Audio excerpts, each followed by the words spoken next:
All right, so this is really about moving the ball at will, moving it left to right, right to left. First one here, Matt, I'm going to teach you how to hit a draw. I need you to have lots of loft on the club, because when I try and get you to hook it, I need your club face quite shut. All right, now if I have a 5-iron and I shut the club face, I've basically got negative loft, or very, very little loft. This is probably why when you try and hit a hook around with a 5-iron, it really doesn't get up in the air very much. We can turn a 9-iron into virtually a 6-iron or a 5-iron, all right, to sling it. So first things first, assuming we're gonna aim at that tree down there, you see there's a double trunker? Well, that's where we want the ball to finish. What we need to get you to do is to aim well right of that and get the club face aiming at that tree. All right, and all you're gonna do is you're gonna swing along. So I want your hand path to swing along your feet line, back and through. So you need to do that. So aim well right with your feet. Club face is going to feel very closed, or aiming at those double trunker trees. But the club face is going to be at the trunk trees, yes. At the target. Correct. Swing along your feet line. On top of all of that, you've got to think in your head, I'm going to draw this. Great. There you go. There you go, mate. A really good analogy would be something along the lines of like a tennis shot or a table tennis shot, where you're coming from the inside, you're trying to hit a top spin forehand. Yes.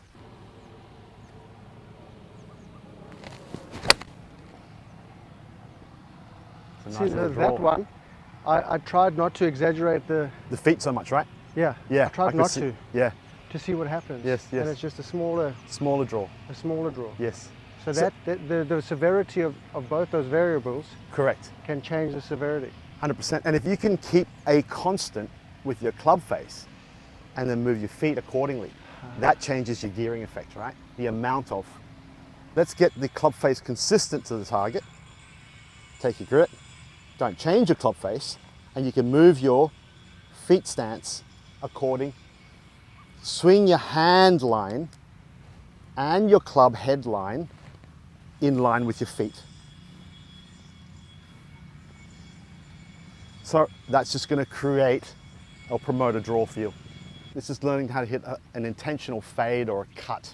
Instead of taking a high lofted club like a 9-iron, 8-iron or pitching wedge, etc., we're going to use a 4, 5 or 6. This is the easiest way to hit a cut shot. With the draw, we had it closed. Now with the fade, we've got to keep it open. All right. What we're going to do as well is keep the ball position slightly more forward in the stance. Now, keeping it forward in the stance, initially, already I'm thinking, but surely if it's forward, my club face is going to be closing.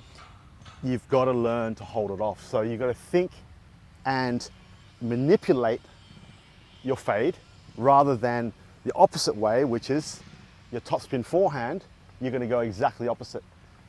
Drop shot, undercut, slice. Almost that type of thing. We're trying to create this type of movement, which means this club face needs to remain open. And there's a couple of little things that I'm going to talk to you about it, which is especially with the right hand grip.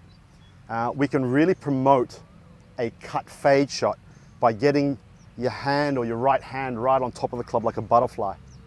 Like, so almost feeling like your V goes at your left armpit rather than going towards your right armpit. Right, that helps take away the face closure as well. So this is just an extra. All right, so exactly the same thing. We're going to aim and keep our club face where we want the ball to go, and then wrap it on top. So aim your club face where you want to go, get your feet open, ball position forward, butterfly your right hand grip so it's like right on top, and follow your feet line. So the thing that you really got to work here is maintaining that club face way open. So it's really exaggerate this hold off. Then that's my normal stance. So I want to open it more and get that ball. There you go. More forward. Good. Now just don't let that club face close. Yes. Mustn't match my feet. Exactly that can right. Be tempting, right? That has to stay where it was. Okay. I got you. Wow, that actually closed quite a bit. Yes. Wow. There you go. It feels really uncomfortable to start, huh? Now, Now, right on top, good. Don't let the club face close. There you go. Really feel like it's, yep.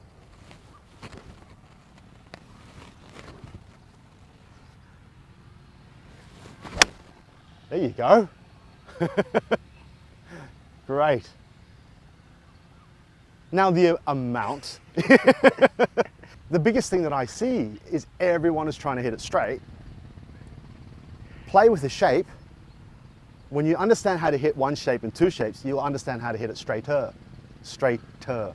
so let's say I set it up as normal. I mustn't close that club face. Exactly. That needs to stay the same. Yeah. Get it more forward and give that little butterfly. So that club face has to stay a lot more open at address as well. You've moved it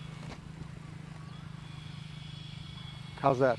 more open. Yep. Wow. Yep.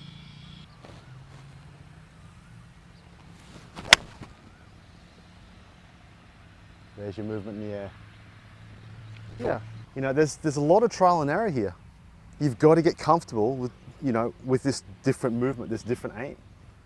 You know, it's like, you don't expect it to work instantly. And that's the main thing. Like, you've got to get up there. How much? How much open? Is it enough? Is my face open enough?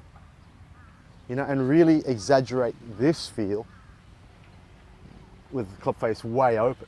You know, this particular next shot is really about keeping the ball flight down. It's about keeping it either under the wind, or maybe you need to keep it sort of under a tree branch in a way. This is going to be like a low straightish shot. And I say straightish because it's not an easy shot to hit. Straight shots are the hardest shots in golf. So if it does come out a little bit left to right or right to left, don't fret. You know, it's one of these things. But the key thing here is going to be ball position and club face. So it's exactly the same swing as your normal golf swing. The biggest thing here is it's ball position and club face. Matt, maybe you can stand up there and just show me your normal ball position for, let's say, a 4 or 5 iron on a normal shot.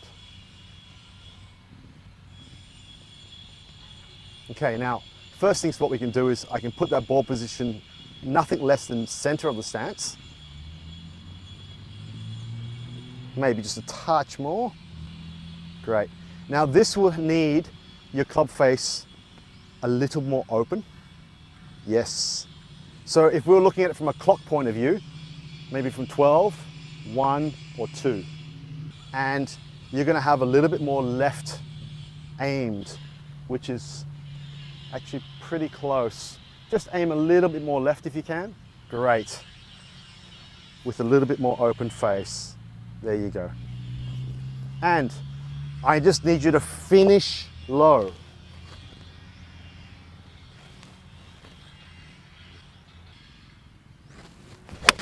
Oh.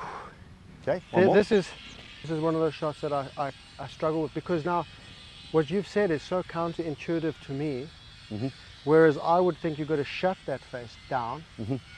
You've got to put it way off the back. If you want to hit it crazy low, I would put the ball further back, maybe not far as back as that, but I'd definitely keep my club face slightly open. I would never have guessed that. There you go. Great. That's great. That's like honestly the first time I've been able to do that, because it's so counterintuitive, because you're trying to keep it low. Why are we opening the face? Yes, and this is the reason why. Just for the guys who really want to know, right? The further I put the ball back in my stance, the more my path is going to come inward. All right. So I've got to counter that with my feet. That's why I said you've got to move your feet just slightly a little left, and with a little open club face. Because if I came in there with a squarish club face, it's going to hook too much. You know, so it's just counterbalancing all these little things. We're trying to keep away from the over technical thoughts, but yes, I understand where you're coming from. Let's just try and keep it really simple. You just go through these checkpoints. If you do them, I guarantee you it's going to be coming up low and straight. Well, I mean, I was standing there thinking, how am I opening the face and I'm going to hit it low? Yeah. And it just did. A little more. Yep, that's it. Good.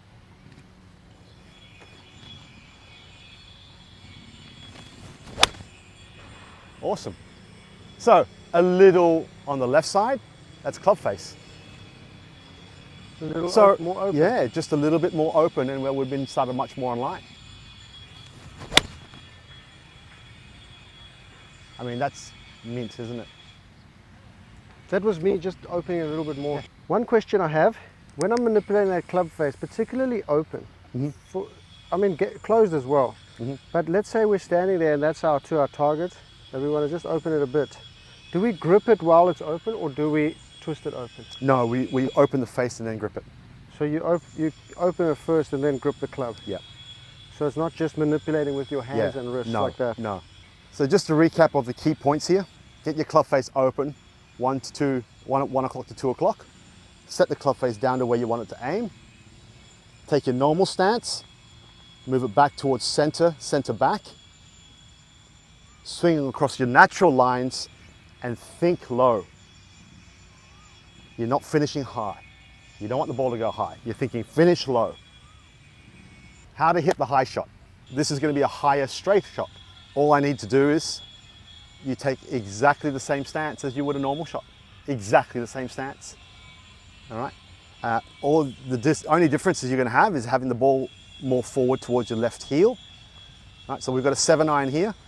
I'm going to try and finish high. Yes, sir. Now, if I want to hit it low, if you're thinking low, what are you trying to do? You're trying to smother it. Yeah. If I want to hit it high, what are you trying to do? Pop, there you go. That's the difference. You're just moving the ball position, square, square, square, thinking Monty.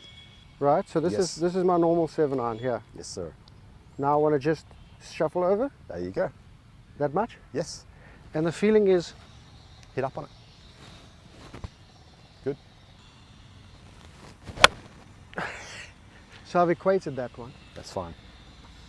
This is a whole part of the learning process, isn't it? But I feel like if I equated it, kind of getting the feel for hitting up on it. Yep. This is the exact opposite of what you do, your bad swings, right? Yeah. This is why it's harder for you. Yeah. Okay, closer. Getting there. Close. This is such a good thing for everyone to see, because if you really look at it, you've always had this movement, right? So for you to do this is the hardest thing for you. This is why you struggle with it, not hitting that low one. You know, you can pull off the low one like this all day long. Still slightly thin, right? Wow, very thin, yeah. This is a tough one for me to get. No, this is where your pet hate. The lucky thing for you is that you generate a lot of speed. So for you to get the height naturally is already quite easy. You know, and that's really the key thing, is like if you don't have enough speed, it's hard to launch it. Look, launch can be dictated from the amount of forward lean, your hand position, your shaft position, and also your club face position. But for you, it's really difficult to get that body up and back. There is another way you can do this. Okay. If you're finding this one difficult, you can actually do exactly the same thing, but instead of trying to create that upward feeling, all you're doing is you're creating it in the beginning. Oh. And then you just swing it exactly the normal way. That could be an easier way for you, rather than trying to change your motion. Okay, let's try that. Just a little bit of... That's it. Lean. Just a little, yeah. And same swing. Yep. There you go. Well, that fixed that. Yeah. So that's another way you can do it. Like you can see how many variations you can create. All right, so with the 4 shots that we've learnt, you know, the high, the low, the draw hook, and the fade cut, we can learn to incorporate and blend in the high with the draw setup to create a high draw, or vice versa. We can go with the low fade cut setup to hit a low cut. We've now got a high draw, low cut, high cut, low, mid, or normal, and higher.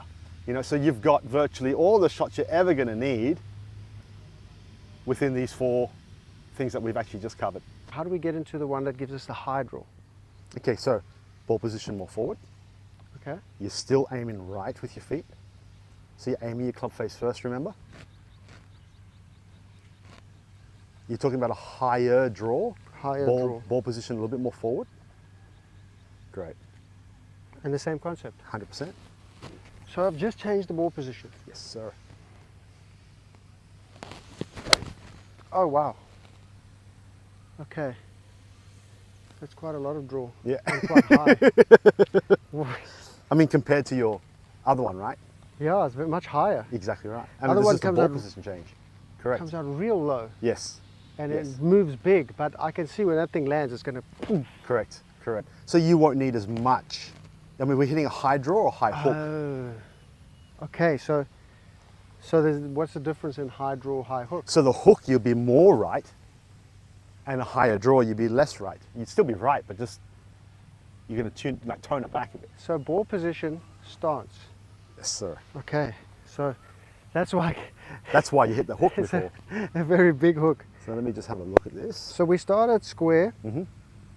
then close Yep, it off, that's enough. Plenty enough. and then a little forward like that. Yep. And it's the same Just following feeling. sweet line. Yep.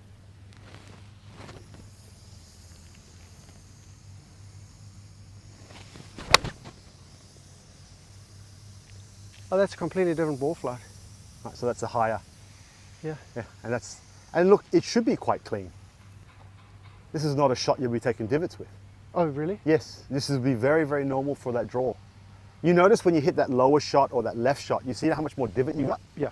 Right? And then as you start hitting more draws, because of the path movement, yes. So the more inside the path, the shallower your angle of attack. That's why it's very clean. Okay. Right? So I'm expecting it to come out quite clean. But you know, there's a very valuable shot which is part of the punch shot, and that's just to keep it low and give it a little bit of shape, because a lot of people may be slicing it into the right rough and they want to just get it further down the fairway instead of going dead sideways. And that little low squirting fade is, to me, as a lower handicap, is one of my favorite shots to get out of trouble. Okay. To hit that fade, as you know, it's about getting the club face open and the body and the feet aiming left. All right. So the key thing is moving that ball position further back to hit it lower, and you just open the club face a little bit more. So we move it a bit back, Good. Aim a little bit left of the feet, even more open. a little bit more open. Now the biggest difference with this, the only thing that I would add is just get your hands pushed forward without changing the club face close. So it's going to be more, there you go. Am I thinking low? Am I? Yes, so you're going to finish low, really hold it off. So it's almost like a punch hold off. Okay. What is a hold off? A hold off or a hold off shot is really learning not to let this club head turn over through the golf ball. It's really about you holding the club face open as long as you can. Right? So if I want to hit a hold off, generally it's a very punchy type of feel.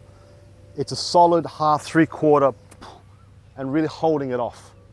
Holding the club face from rotating, holding it off At the target, at the target. that's normal. I'm going to open it, Good. Ball position back. Good. open a little bit more, Yes, sir. and hands then forward. without that, just, There you go. Yes. and then Swing it on your feet line and hold it off. There you go. hold it off. So it almost feels, yes, it almost feels like your club head's pointing towards the sky. Yeah. Okay. Whew, this is a toughie. This is a tough one.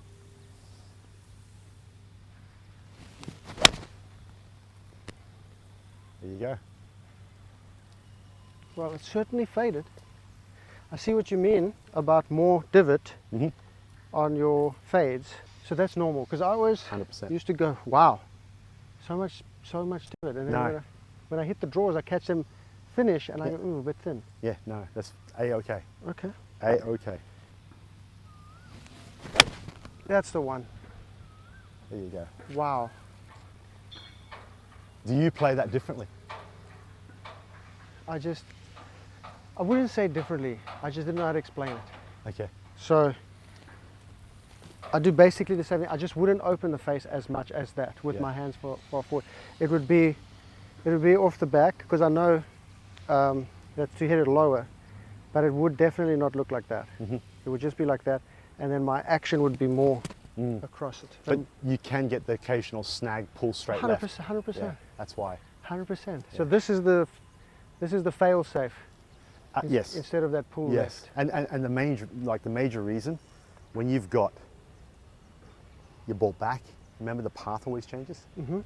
So it's so easy to hit the draw from back there. That's why I always try and open the face just a little bit more Okay. to counteract that draw feel. So if we're moving it back in that kind of a shot, because we're trying to get the fade, moving it back will reduce the fade. Yes. So we have to counter the movement back of the ball position Yes. by opening the face more. Just a little bit more. compensation. Correct.